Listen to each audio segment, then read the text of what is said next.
សោកាគេទេយំហើយបែនៅខ្វាយខ្វល់ដល់ណាគេទៅជីវ៉ាគៀងកាវិហន្តារៀមរាបំពេ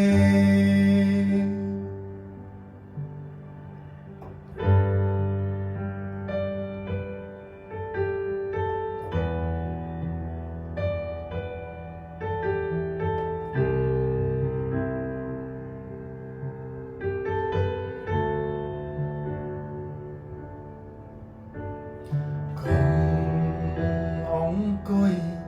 តែម្នាក់ឯងនោមចំបែងហា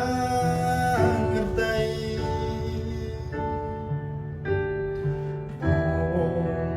នឹមនោះស្ដាប់តន្ត្រីកុំកិននៃ